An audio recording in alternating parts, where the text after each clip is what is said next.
Hey guys, today I want to talk about How to Get Filthy Rich in Rising Asia by Mohsin Hamid, and I read this as part of Life's Library Book Club where we discussed the book on Discord.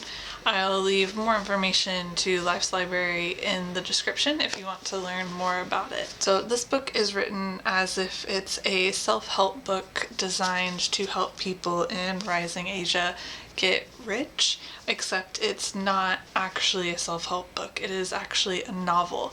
But because of the self-help book format, it's written in second person as if it's talking to the reader and giving them advice, but it's not actually talking to the reader. I guess in a way it is still, but it's actually telling the story of one specific person's life. I found the format of this book and how it's told to be so interesting because it is written in the self-help format, but the details are very vague in some ways. Like, we have no idea what country the main character is in.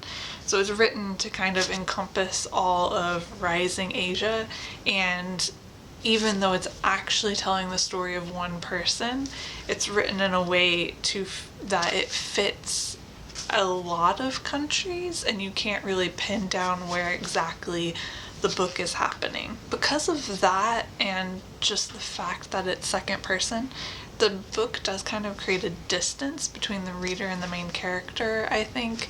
We're getting told the story by the narrator. We don't really get the main character's perspective from himself.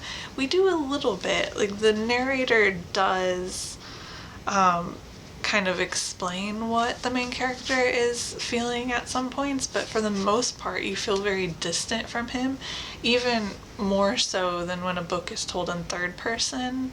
There's this very clear distance because you're not getting the main character himself's perspective.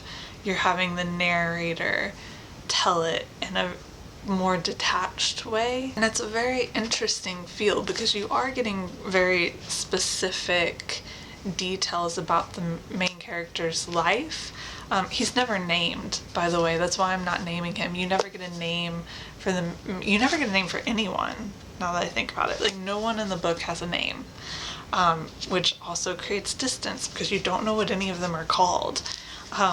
But you do know, like, he gets married, he has a kid, like, you have these details about his life that serve to kind of make him feel like a real person while also staying very detached and told in a way that is trying to be applicable to a lot of people at once and a lot of different experiences at once, even though there are some details, like the fact that he starts a water company, like he starts bottling water and then the business grows. Like, that's a specific detail. That's not something everyone does. So it's this interesting mix of getting the story of this person's life, but also it being very vague in a lot of ways. And of course the whole book is ostensibly about how to get rich, but really it's just telling the story of this man's life as he tries to gain wealth.